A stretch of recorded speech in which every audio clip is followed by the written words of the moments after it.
여러분 안녕하세요. 겨울 안개의 스케치북입니다. 오늘은 한국 부동산 시장이 어떤 방향을 흘러갈지 이야기를 해보는 시간을 갖도록 하겠습니다. 자, 오늘 우리가 함께 다룰 주제는 2026년 한국 부동산 시장 전망입니다. 어떻게 보면 조금 이른 이야기일 수도 있고 반대로 이미 늦은 것일 수도 있습니다. 왜냐하면 부동산 시장은 보통 12년 앞을 내다보고 움직이는 선행성이 강한 시장이기 때문입니다. 여러분도 요즘 뉴스 보시면 느끼셨을 겁니다. 바닥 찍은 것 아니냐, 다시 상승장이 오는 거냐 같은 말들이 심심치 않게 들려오죠. 2024만 2025년은 분명히 시장이 쉬어가는 시기였고 이제는 다음 국면으로 넘어갈 준비를 하고 있습니다. 그런데 문제는 다시 오른다는 말도 아직 위험하다는 말도 동시에 들린다는 겁니다. 그래서 우리는 지금 어느 쪽이 맞느냐를 따지는 게 아니라 왜 그런 말이 나오고 있는가, 그 배경은 뭔가, 그리고 나와 내 자산은 어떤 방향을 잡아야 하나 이 질문을 해야 합니다. 2026년을 이야기하는 건 결국 지금 어떻게 판단할지를 결정짓는 과정입니다. 그 해를 정확히 예측하자는 게 아니라 흐름과 방향을 읽자는 것이죠. 오늘 강의는 그 방향성을 찾기 위한 여정이라고 보시면 좋겠습니다. 먼저 지금까지의 흐름을 간단하게 정리해 보겠습니다. 부동산 시장을 이해할 때 가장 중요한 건 과거의 방향성을 읽는 것이죠. 그 방향이 어디서 바뀌었는지를 찾아야 지금의 위치를 정확히 알 수 있습니다. 2021년과 2022년은 정말 뜨거운 상승기였습니다. 특히 수도권을 중심으로 매수세가 몰렸고 전국적으로도 가격이 크게 올랐죠. 하지만 2023년에 들어서며 상황은 완전히 달라졌습니다. 금리 인상이 본격화되고 대출 규제가 겹치면서 거래절벽이라는 말이 실감나게 됐죠. 그러다 2024년에 들어서면서 시장은 조금씩 반응을 보이기 시작했습니다. 특히 서울의 주요 지역, 예를 들어 강남권, 마용성, 그리고 신축 중심으로 일부 반등세가 나타났습니다. 하지만 반등이라고 하기엔 아직 확신이 부족하고 착시일 수 있다는 해석도 많습니다. 게다가 전세 가율이 떨어지면서 역전세 문제가 본격화되고 있고 지방의 경우에는 여전히 회복되지 않은 곳들이 많죠.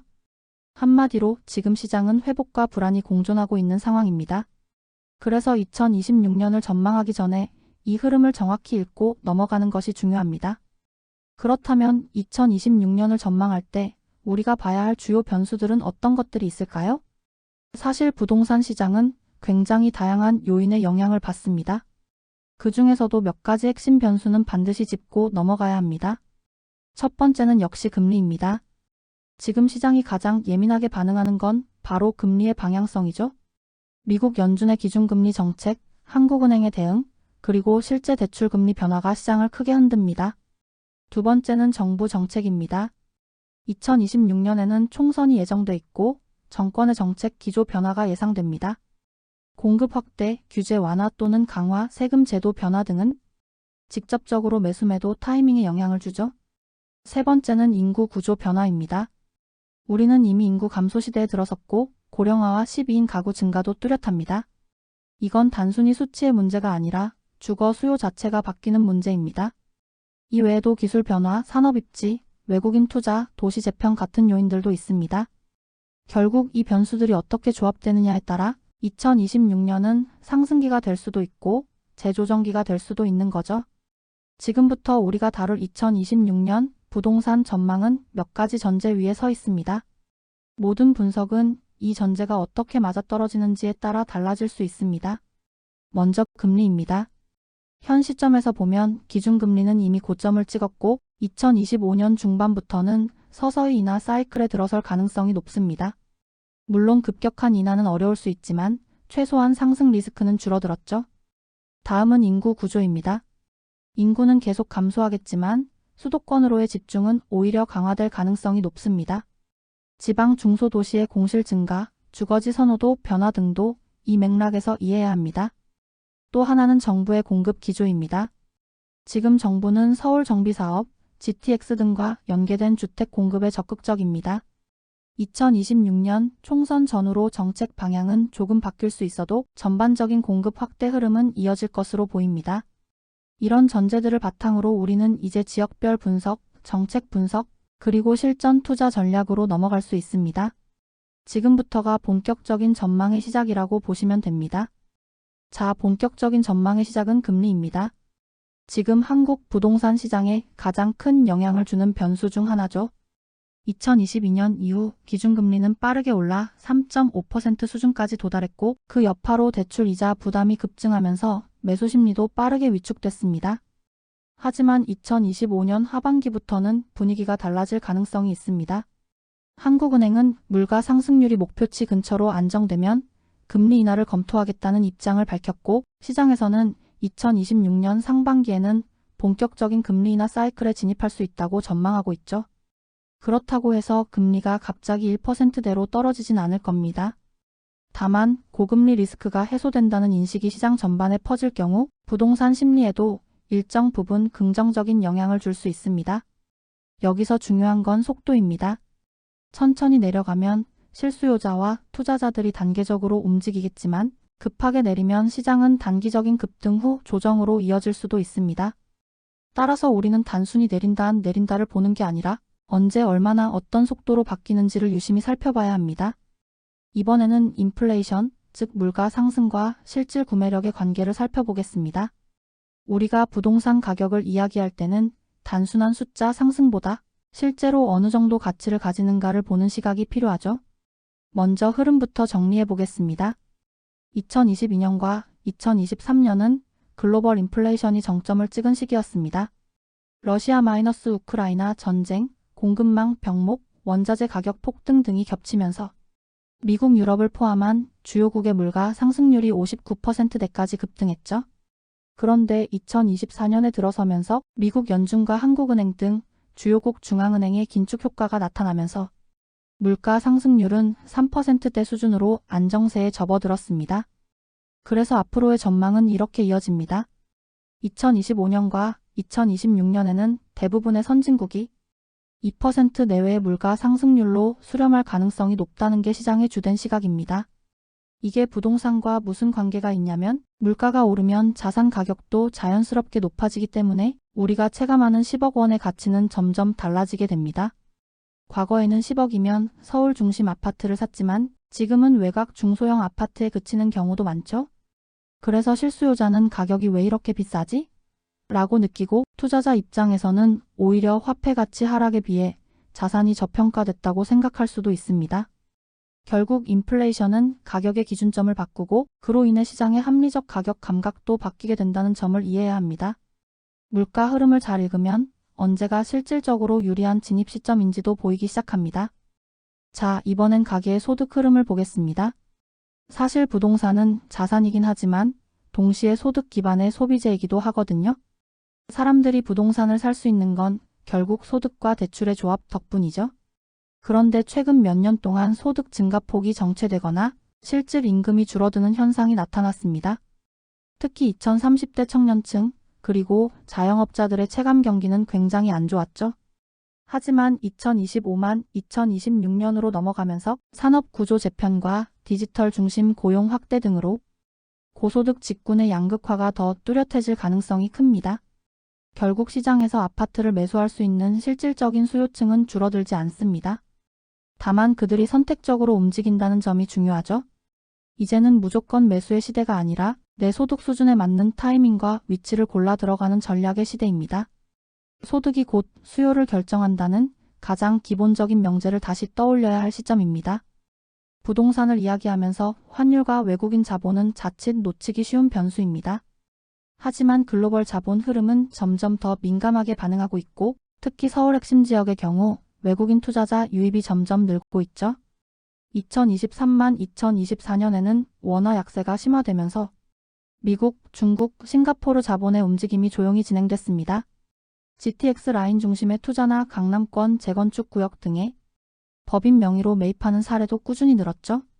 2026년쯤에는 금리가 안정되고 환율도 안정세로 접어들 가능성이 크기 때문에 외국인 자본이 다시 본격 유입될 수 있는 환경이 만들어집니다. 이건 투자자 입장에서는 굉장히 민감하게 반응해야 할 시그널이 될 수 있습니다. 특히 오피스, 리테일, 물류센터 등 상업용 부동산 시장에서는 외국계 자본이 시장을 선도하는 흐름도 보입니다.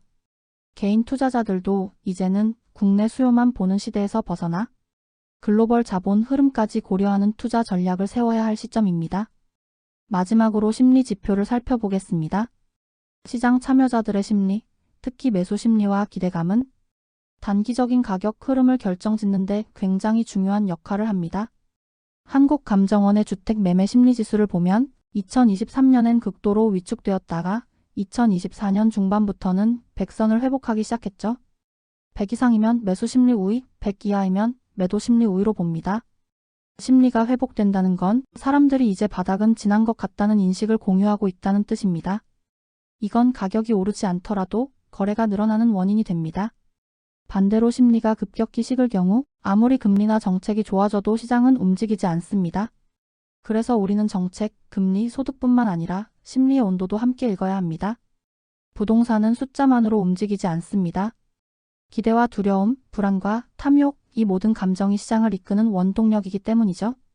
부동산 시장을 이해할 때 세금은 절대 빼놓을 수 없는 핵심 변수입니다. 특히 취득세, 보유세, 양도세 이 세 가지는 시장 참여자들의 심리에도 직접적인 영향을 주죠. 2023년부터 정부는 전반적으로 세금 부담을 완화하는 방향으로 정책을 가져왔습니다. 대표적으로 취득세 중과가 완화되었고 일시적 2주택자에 대한 유예 기간도 확대되었죠. 보유세 측면에서도 공정시장 가액 비율을 낮추면서 종부세 부담도 줄였습니다. 양도세도 예외가 아닙니다. 다주택자에 대한 중과세가 일시적으로 유예되거나 완화되면서 장기 보유자에게 다시 한번 기회가 주어졌다고도 볼 수 있습니다. 그렇다고 해서 세금이 없어졌다는 뜻은 아닙니다. 특히 2주택 이상 보유자 혹은 시세 차익이 큰 투자자에게는 여전히 부담 요소죠. 다만 이 세금 완화 흐름이 2026년 총선 전후로 어떻게 바뀔지는 또 한 번 시장 심리를 크게 흔들 수 있는 변수가 될 겁니다. 청약제도는 무주택자에게는 가장 현실적인 내 집 마련 수단이죠. 특히 지난 몇 년간 정부는 청년, 신혼부부, 생애 최초 구입자 등 실수요자를 위한 청약 기회를 확대해 왔습니다. 생애 최초 특별 공급 비율이 늘었고 신혼부부에게는 소득 기준도 일부 완화되었죠. 또한 가점제 일변도였던 제도를 추첨제와 병행하는 방향으로 유연하게 바꾸고 있습니다. 한편으로는 청년과 1인 가구를 위한 정책 청약이 신설되거나 강화되면서 2030세대 중심으로 청약이 부동산 진입 전략의 핵심이 되는 흐름도 이어지고 있습니다. 다만 청약 경쟁률은 지역별로 극심한 양극화가 나타나고 있습니다. 서울 수도권 인기 지역은 여전히 수백 대 1 경쟁률이지만 지방 중소도시는 미달 사태가 빈번하죠. 결국 무주택자는 어디에서 언제 어떤 기준으로 청약할 것인가를 전략적으로 판단해야 하는 시대입니다. 2026년에는 3기 신도시 본격 공급도 예정돼 있기 때문에 청약 전략은 더 중요해질 수밖에 없습니다. 재건축 재개발은 항상 부동산 시장의 핵심 이슈 중 하나입니다. 2024년 이후 정부는 정비사업을 속도감 있게 추진하겠다는 기조를 보여왔죠. 대표적으로 재건축 초과이익 환수제 완화가 검토되고 있고 안전진단 기준도 완화되면서 그동안 사업이 지연되던 단지들의 움직임이 빨라지고 있습니다. 서울과 수도권은 특히 이 정비사업 흐름에 주목해야 합니다. 용적률 확대, 층수 제한 완화 등이 함께 검토되고 있어서 강남권, 여의도, 목동 등 주요 지역의 재건축 기대감은 커지고 있죠. 하지만 이 과정에서 공급이 특정 지역에 쏠리는 문제도 발생할 수 있습니다. 또한 정비사업 자체가 워낙 장기 프로젝트이기 때문에 규제가 한번 바뀌면 사업성이 크게 흔들릴 수도 있고요. 2026년 총선 이후엔 이 제도의 방향이 다시 조정될 가능성도 있습니다. 따라서 지금은 단순히 기대감만 보는 게 아니라 제도 변화의 타이밍과 사업성 검토 기준을 함께 살펴야 할 시점입니다. 공급은 부동산 가격을 결정짓는 가장 기본적인 요소 중 하나입니다. 정부는 지난 몇 년간 3기 신도시, 도심 정비사업 등 다양한 방식으로 공급을 확대해 왔죠. 특히 3기 신도시는 이제 사전 청약이 거의 마무리되고 2026년 이후에는 본 청약이 본격화되며 실제 입주 물량이 가시화될 전망입니다. 하남 교산, 남양주 왕숙, 고양 창릉 같은 핵심 지역이 포함돼 있죠. 또한 도심 내 정비사업을 통한 공급도 점차 늘어나는 흐름입니다. 이런 분위기는 단기적으로는 공급 부족에 대한 공포를 완화시키지만 중장기적으로는 입주 시점 간의 격차가 새로운 변수로 작용할 수 있습니다. 예를 들어 어떤 지역은 2026년에 입주가 시작되는데 어떤 지역은 2030년이 되어야 입주가 가능한 경우도 있죠. 이 차이가 지역 간 가격 흐름에도 영향을 미칠 수 있습니다. 결국 실수요자 입장에서는 단순히 공급 많다는 말에 휘둘리지 말고 입주 시점과 내 거주 계획의 일치 여부를 기준으로 전략을 짜야 합니다. 2026년에 또 하나의 큰 변수는 정치입니다. 그 중에서도 4월 총선은 정부 정책의 방향성을 바꿔놓을 수 있는 중요한 분기점이죠. 정권이 유지되느냐 교체되느냐에 따라 부동산 규제와 완화의 기조가 완전히 달라질 수 있습니다. 세금, 청약제도, 임대차 보호법 등은 대표적인 조정 대상이 될 수 있고요. 총선 전에는 보통 시장 친화적 정책이 집중적으로 발표되는 경향이 있습니다. 즉, 일시적인 혜택이나 규제 완화가 나올 수도 있다는 뜻입니다. 하지만 선거가 끝나고 나면 다시 현실적인 조정이 들어가는 경우가 많죠. 그래서 중요한 건 선거 전후의 감정적인 시장 반응보다 중장기 정책 방향이 어디로 향하고 있는가를 읽는 겁니다. 궁극적으로는 실수요 중심 안정적 공급 기조로 정책이 수렴되고 있다는 흐름을 이해하고 접근하는 것이 필요합니다. 많은 분들이 인구가 줄어들면 부동산 시장도 무너지는 것 아니냐는 걱정을 하시죠? 실제로 2020년대 중반 이후 한국은 명백한 인구 감소 시대로 진입하고 있습니다. 출생률은 OECD 최저, 생산 가능 인구도 빠르게 줄고 있으니까요. 하지만 여기서 중요한 건 인구 감소가 곧바로 부동산 수요 감소로 이어지는 건 아니라는 점입니다. 왜냐하면 주택 수요는 가구 수 기준으로 움직이기 때문이죠. 예를 들어 인구가 줄어도 1인 가구가 많아지면 전체 가구 수는 오히려 증가할 수 있습니다. 또 젊은 층이 결혼은 늦게 하지만 독립은 빨리 한다면 주거 수요는 여전히 높게 유지됩니다. 다만 이 흐름은 지역별로 큰 차이를 보입니다. 수도권은 여전히 수요 집중이 심화되지만 지방 중소도시나 고령화 지역은 인구 감소, 주택 수요 감소, 빈집 증가로 이어지는 흐름이 뚜렷합니다. 결론적으로 인구 감소, 부동산 하락이라는 공식은 너무 단순합니다. 우리는 인구 구조, 가구 구조, 지역 수요를 복합적으로 살펴야 실제 시장 흐름을 제대로 예측할 수 있습니다. 2023년 기준 대한민국 전체 가구 중 1인 가구 비중은 33%를 넘었습니다. 이제는 4가구 중 1가구가 아니라 3가구 중 1가구가 혼자 사는 시대가 된 것이죠. 이런 변화는 단지 숫자의 문제가 아니라 주택 수요의 형태 자체를 바꾸는 핵심 요인입니다. 과거에는 중대형 아파트 한 채가 가족 단위의 표준이었지만 지금은 1인 가구, 2인 가구 중심의 소형 주택, 원룸, 오피스텔, 도시형 생활주택 같은 형태의 수요가 늘어나고 있습니다. 특히 고령자 1인 가구와 청년층 1인 가구의 증가가 동시다발적으로 일어나면서 수요층의 특징도 양극화되고 있습니다. 한쪽은 복지형 임대나 커뮤니티 기반 공간을 원하고 다른 한쪽은 혼자 살아도 불편하지 않은 도심 접근성 좋은 주거 공간을 선호하죠. 이제 부동산을 바라볼 때는 단순히 몇 세대 공급됐는가 보다 그 세대가 누구를 위한 공급인가를 보는 눈이 더 중요해졌습니다. 부동산 시장은 단순히 공급과 수요로만 움직이지 않습니다. 누가 수요자인가, 즉 세대별 특성에 따라 시장이 전혀 다르게 반응하죠. 2030 세대는 청약 가점에서 밀리고 전세 불안도 커지면서 전세 살다 사고 싶다가 아니라 차라리 먼저 사고 갚자는 흐름으로 바뀌고 있습니다. 그래서 갭 투자와 무리한 영끌이 이 세대에서 집중적으로 발생했던 거죠. 4050 세대는 안정적인 소득 기반과 기존 주택 보유를 활용해 실거주 투자 병행을 하는 경우가 많습니다.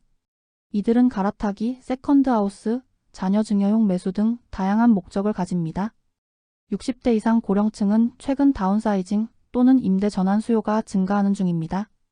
큰 집에서 작은 집으로 옮기거나 아예 실거주보다 임대 수익을 중심으로 전략을 전환하는 흐름도 있습니다. 결국 같은 집을 산다는 행동이라도 왜 사는지, 어떤 집을 원하는지는 세대마다 전혀 다릅니다. 이제는 하나의 전략이 아니라 세대별 맞춤형 시나리오가 필요한 시대입니다. 젠트리피케이션이라는 단어 들어보신 적 있으실 겁니다. 낙후된 지역에 고급 상업시설, 주거단지가 들어오면서 임대료가 상승하고 기존 주민이 밀려나는 현상이죠. 서울의 성수동, 망원동, 용산구 일부, 부산의 점포동, 대구의 북성로 인근 등에서 이미 이러한 변화가 실제로 일어나고 있습니다. 이런 현상은 단순한 지역 변화가 아니라 도시 구조 자체가 재편되는 흐름의 일부입니다. 과거엔 중심 업무지구만 선호되던 시대였다면 이제는 문화, 창작, 여가, 커뮤니티 등 다양한 기능이 공존하는 복합지구가 수요를 끌어들이고 있습니다. 중요한 건 이 흐름이 투자 기회와도 직결된다는 겁니다. 젠트리피케이션은 이미 일어난 곳보다 지금 막 시작되고 있는 곳에서 수익과 사회적 가치의 균형을 노릴 수 있죠. 마지막으로 부동산 시장을 바꾸는 가장 근본적인 힘은 사람들의 삶의 방식 그 자체입니다. 예전에는 내 집 마련이 가장 중요한 인생의 목표였고 주택을 자산으로 보는 시각이 강했습니다. 하지만 요즘 세대는 소유보다 만족, 얼마짜리 집이냐보다 어떻게 사느냐를 더 중시합니다. 이런 흐름 속에서 다양한 대안적 주거 형태가 등장하고 있습니다. 공유주택, 셰어하우스, 코리빙 또는 아예 전세 대신 안정적인 장기 임대를 선택하는 수요도 늘어나고 있죠. 또한 입지 선호도도 달라졌습니다. 예전엔 넓은 평수와 브랜드 아파트가 우선이었다면 지금은 역세권, 직장과의 거리, 지역 커뮤니티가 더 큰 영향을 미칩니다. 이제는 단순히 어떤 집을 가졌느냐보다 그 집이 내 삶을 얼마나 만족스럽게 만들 수 있는가가 거주 선택의 가장 중요한 기준이 되고 있습니다. 서울은 대한민국 부동산 시장의 기준점이자 심장입니다. 특히 부동산 흐름을 예측하거나 투자 전략을 세울 때 서울이 어떻게 움직이느냐는 전국 시장의 방향성을 가늠하는 기준이 되죠. 서울의 가장 큰 특징은 희소성입니다.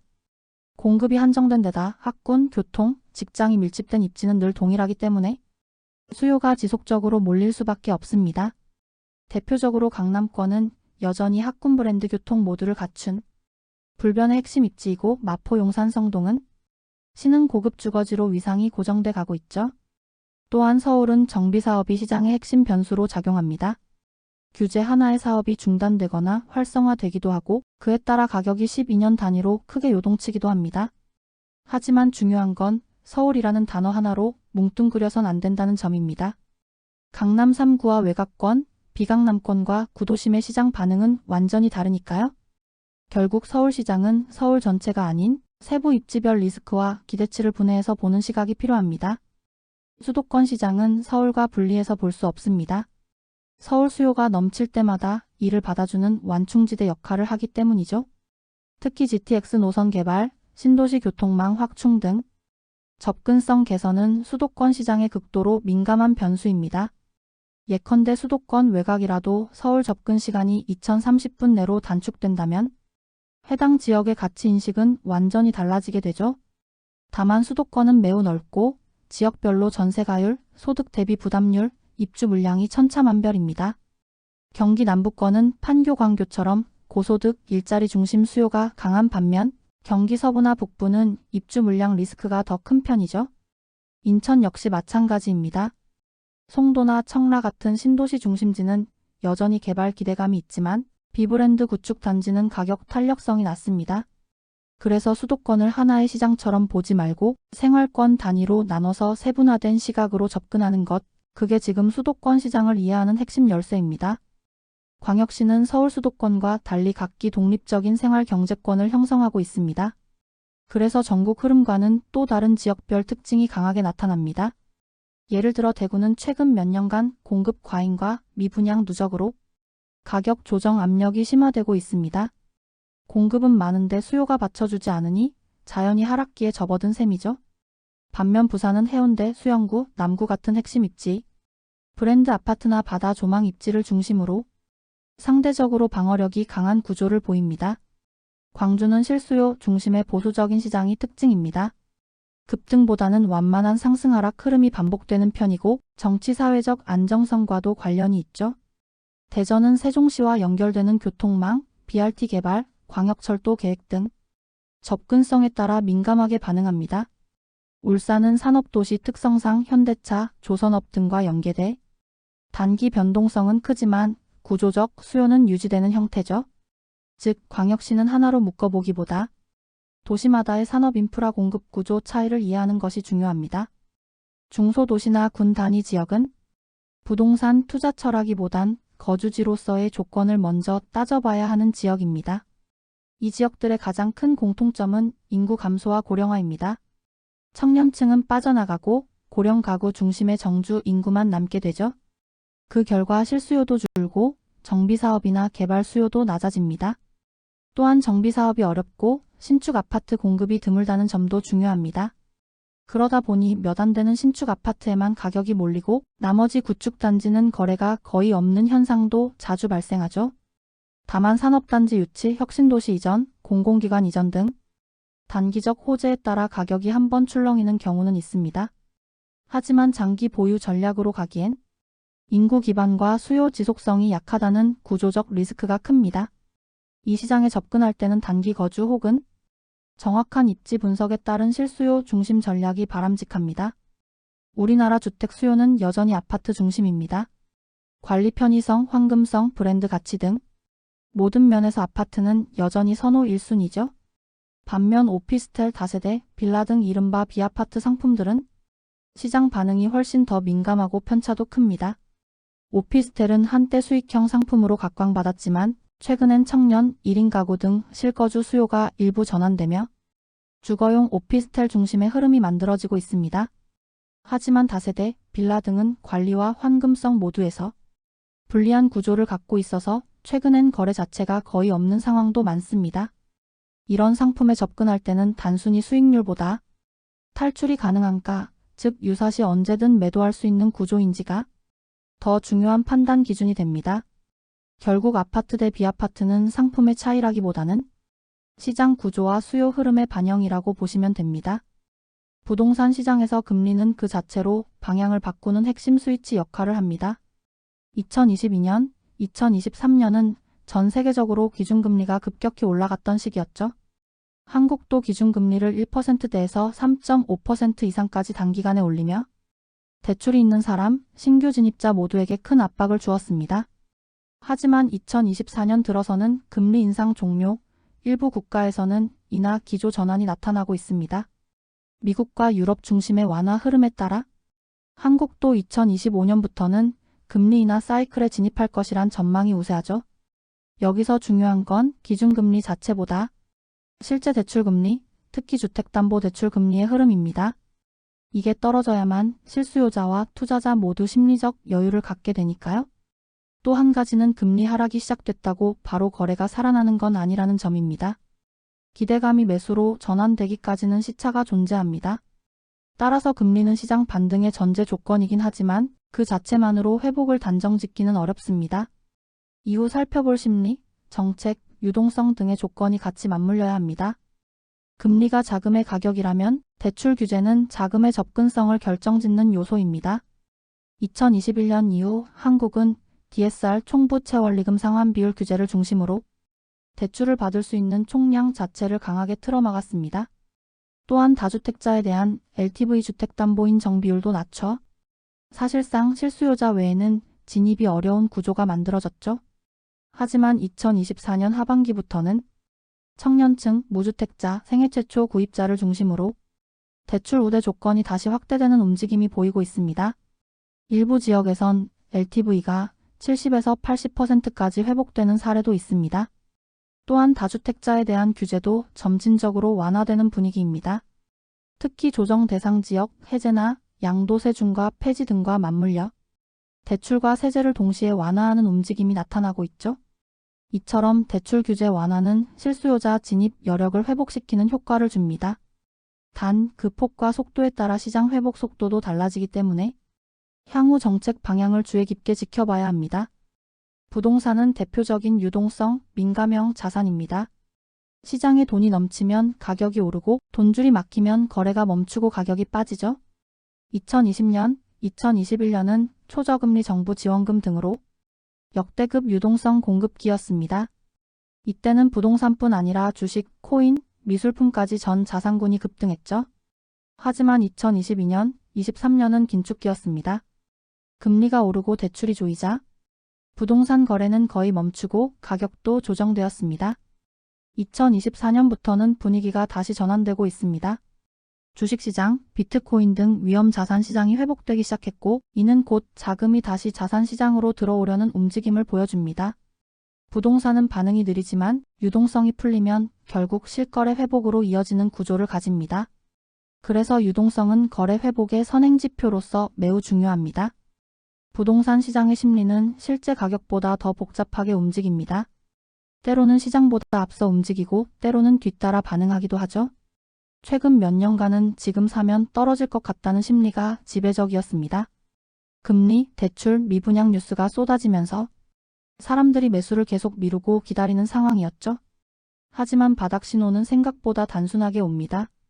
가격이 급등한다가 아니라 하락이 멈추고 거래가 살아나는 시점이죠. 전국 거래량, 서울 아파트 실거래, 전세가 회복 속도, 청약 경쟁률 등 심리 반전을 읽을 수 있는 지표들이 곳곳에 존재합니다. 2025년, 2026년은 심리 회복, 실수요 진입, 투자 수요 회복의 순차적 구조로 시장이 되살아날 가능성이 높은 시점입니다. 이제는 반등의 조건과 실제 반등 시나리오에 대해 생각해 볼 시점입니다. 앞서 살펴본 것처럼 금리 인하 대출 완화 유동성 회복 심리 전환까지 복합적인 요소들이 맞물릴 때 시장은 반등합니다. 다만 그 회복은 절대 동시에 일괄적으로 일어나지 않습니다. 서울 핵심지 수도권 광역시 지방 중소도시 이런 순차적 회복 흐름이 일반적인 패턴이죠. 특히 공급이 부족한 권역은 다른 조건이 같더라도 회복 속도가 빠릅니다. 재건축 재개발 기대감이 있는 지역이나 GTX 등 교통 호재가 겹치는 곳이 우선 회복합니다. 또한 초기 반등은 고가주택부터 시작해 중저가로 퍼지는 경향이 있습니다. 이는 자산가들이 먼저 움직이기 때문이죠. 따라서 전략은 반등을 기다린다가 아니라 어떤 지역에서 어떤 조건이 맞아떨어질 때 움직일 것인가를 시뮬레이션해 두는 것이 중요합니다. 부동산에서 공급 사이클은 단기적 흐름이 아니라 구조적 변수입니다. 왜냐하면 공급은 착공한다고 바로 시장에 나오지 않고 통상 23년의 시차를 두고 입주라는 결과물로 나타나기 때문입니다. 즉, 지금 분양이 줄어들고 있다면 그 여파는 23년 뒤에 입주 물량 부족이라는 형태로 나타나게 되는 것이죠. 반대로 과거 공급이 몰려 있었던 지역은 지금 시점에서 입주 물량 부담이 현실화되며 가격 하락 압력을 받기도 합니다. 예를 들어 20만 2526년에는 수도권 외곽 일부 지역에서 입주 폭탄 수준의 물량이 쏟아질 것으로 예측되고 있습니다. 이는 전세가율 하락, 실거래 가격 조정으로 연결될 수 있는 구조입니다. 반면 서울 도심이나 일부 핵심지는 정비사업 지연과 공급 위축으로 오히려 중장기적으로는 공급 부족 현상이 지속될 가능성이 높습니다. 공급은 언제나 전체보다는 지역별 입지별로 나누어 봐야 정확한 판단이 가능합니다. 서울의 신규 공급은 거의 대부분 정비사업을 통해 이뤄집니다. 재건축 재개발 없이는 도심에서 새 아파트를 공급할 방법이 없기 때문이죠. 하지만 2023만 2024년 사이 정비사업 지연 또는 중단된 구역이 급증했습니다. 이유는 복합적입니다. 건축비 상승, 인허가 지연, 조합 내 갈등, 그리고 분양가 상한제나 부담금 부과 같은 정책 리스크가 한꺼번에 작용했기 때문입니다. 결과적으로 공급 타이밍이 계속 밀리면서 현재는 체감되지 않더라도 35년 뒤에는 심각한 공급 부족이 나타날 수 있습니다. 정비사업 실패는 단지 하나의 문제가 아닙니다. 그 지역 전체의 매물 가뭄과 수급 불균형을 야기하게 되죠. 2026년을 기준으로 보면 정비사업이 중단된 지역은 단기적으로 투자 심리가 위축될 수 있지만 중장기적으로는 오히려 매물 희소성이 부각되며 반전이 가능합니다. 한편 수도권 외곽은 20만 2526년에 걸쳐 대규모 입주 물량이 집중되는 지역이 다수 존재합니다. 특히 이기 신도시, 공공택지 지구를 중심으로 한 입주 폭탄이 현실화되고 있죠. 이 경우 가장 큰 리스크는 전세가율 하락과 미입주 사태입니다. 즉, 입주 시점에 전세 수요가 충분하지 않으면 분양받은 사람이 입주하지 못하고 결국 급매물 전세 하락이 연쇄적으로 이어질 수 있습니다. 하지만 중요한 건 입주 물량이 많다는 이유만으로 그 지역 전체를 부정적으로 판단하면 안 된다는 것입니다. 같은 입주 단지라도 브랜드인지, 교통 접근성이 뛰어난지, 인근 기반 시설이 준비되어 있는지 따라 시장 반응은 극명하게 달라집니다. 그래서 입주 폭탄이라는 용어가 있다고 해도 그 안에서는 선택받는 단지와 외면받는 단지가 동시에 존재한다는 점을 놓쳐선 안 됩니다. 수도권 부동산 시장의 가치 기준을 바꿔놓을 핵심 변수 중 하나가 바로 GTX 광역급 행철도입니다.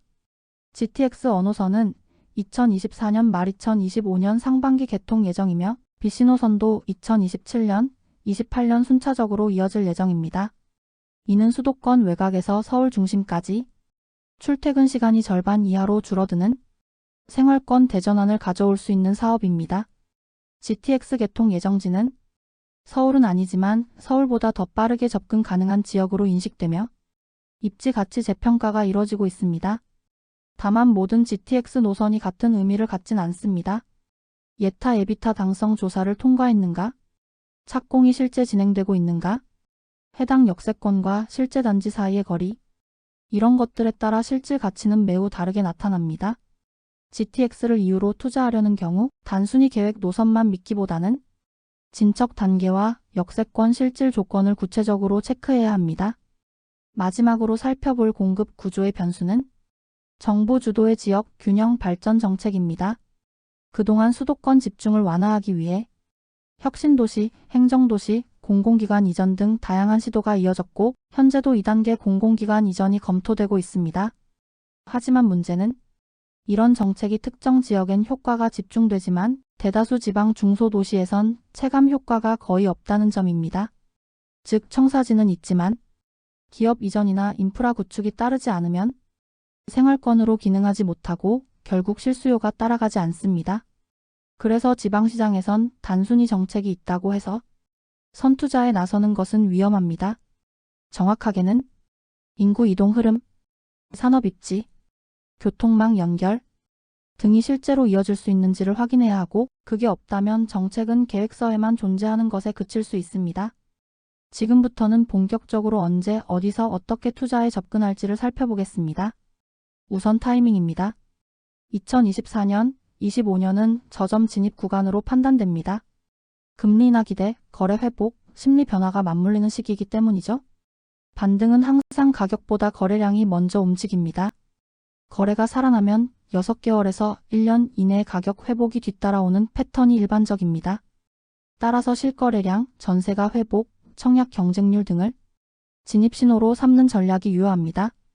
특히 공급이 줄어드는 권역, 예를 들어 서울 도심, 정비사업 지연 지역 등은 회복을 선도할 가능성이 높습니다.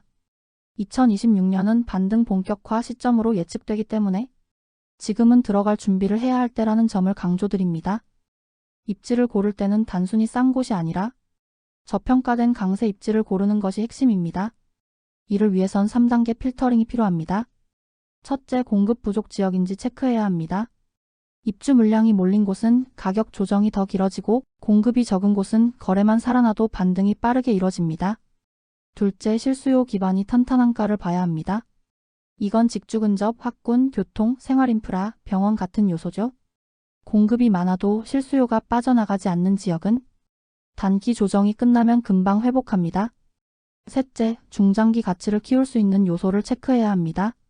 정비사업 예정, 교통 개선, 행정 중심 기능 이전 등은 23년 뒤 가격을 견인할 수 있는 변수입니다. 지금 가격이 싸냐 비싸냐보다 중요한 건 그 입지의 구조적 잠재력입니다. 투자 접근에서 가장 중요한 건 나는 실수요자인가 투자자인가입니다. 이 구분이 명확해야 전략도 명확해집니다. 실수요자는 본인이 거주하면서 생활 여건에 만족해야 하죠. 따라서 입지, 학군, 교통, 생활권 등을 우선 체크해야 합니다. 그리고 거주 후 시간이 지남에 따라 자연스럽게 가치가 오르는 구조가 중요합니다. 반면 투자 수요자는 수익성과 환금성, 보유기간 등을 기준으로 접근해야 합니다. 전세 가율이 높은가? 매매 전세 갭이 낮아 리스크가 적은가? 수요 유입 전에 선점하고 가격 상승 시점에 매도할 수 있는가? 이런 점들이 중요합니다. 또한 단기 전략, 중기 전략, 장기 전략을 구분해서 자신의 자금 구조와 리스크 허용 범위에 따라 접근해야 하죠. 최근에는 투자 실거주 전환형 전략도 많습니다. 일단 투자로 진입 후 입주 시점에 실거주 전환을 고려하는 방식이죠. 보유 목적이 바뀔 수 있음을 전제로 전략을 세우는 게 유리합니다. 반드시 기억해야 할 것은 부동산 반등은 전면적이지 않다는 점입니다. 늘 국지적 회복이 먼저 일어나고 그 외 지역은 훨씬 더딥니다. 따라서 이제 오를 거야 라는 단순 심리로 접근하면 잘못된 입지를 고를 확률이 높습니다. 또한 향후 금리 반등 리스크는 항상 존재합니다. 지금은 인하 흐름이지만 인플레이션이 재차 자극되거나 외부 충격이 생기면 다시 금리가 오를 수도 있습니다. 정책 리스크도 빼놓을 수 없습니다. 투자 수요가 급증하면 다시 규제가 강화될 수 있고 보유세나 양도세 같은 세금 정책도 계속 바뀌죠. 그리고 가장 중요한 건 전세 리스크입니다. 입주 물량이 많은 지역은 전세 가율이 떨어지고 그에 따라 매매가도 약세를 보일 수 있습니다. 전세 수요가 충분한 지역인지 확인해야 합니다. 마지막으로 반드시 현장 조사를 통해 수치로 보이지 않는 현장 분위기를 점검하는 습관을 가져야 합니다. 지금처럼 불확실성이 높은 시장에선 하나의 시나리오만 믿고 움직이면 위험합니다. 따라서 4가지 정도의 시장 흐름을 가정해 놓고 그에 따라 전략을 미리 정리해 두는 게 필요합니다. 완만한 회복 국면, 거래 회복, 금리 하락이 서서히 진행될 경우, 실거주자 중심의 점진적 매수 전략이 유리합니다. 제한적 회복 국면, 서울이나 GTX 인접지 등 특정 권역만 반등, 국지 투자 전략과 입지 분석이 핵심입니다. 정책 반등 유도형 국면, 정부가 세제 완화 규제 해제로 반등을 유도, 단기 테마형 투자 가능성이 존재합니다. 회복 지연 국면, 대외 변수나 글로벌 긴축 체계로 회복 지연, 현금 보유, 유보 전략이 필요하며 기존 보유자라면 리밸런싱을 고민해야 할 시기입니다. 각 시나리오에 맞는 전략을 미리 시뮬레이션 해두는 것, 그게 결국 리스크 관리의 시작입니다. 마지막 슬라이드는 이런 메시지를 담고 싶었습니다. 지금은 관망할 시점이 아니라 준비해야 할 시점이라는 것. 많은 사람들이 시장 상황이 좋아지면 그때 움직이자고 말합니다. 하지만 시장은 좋아진 뒤에 진입하면 이미 늦은 경우가 많죠. 반등의 초입은 늘 불확실성 속에 숨어 있기 때문입니다. 그래서 지금 이 시점엔 흐름을 읽는 능력, 거시 변수에 대한 감각, 입지에 대한 판단 기준, 이 3가지를 갖추는 것이 무엇보다 중요합니다. 2026년은 금리, 정책, 유동성, 공급 사이클이 모두 겹치는 전략적 전환점이 될 수 있습니다. 이 기회를 살릴 수 있느냐는 지금 어떤 기준을 갖고 준비하고 있느냐에 달려 있습니다. 기회는 항상 준비된 사람에게 먼저 다가온다는 점, 마지막으로 그 말씀을 드리고 싶습니다.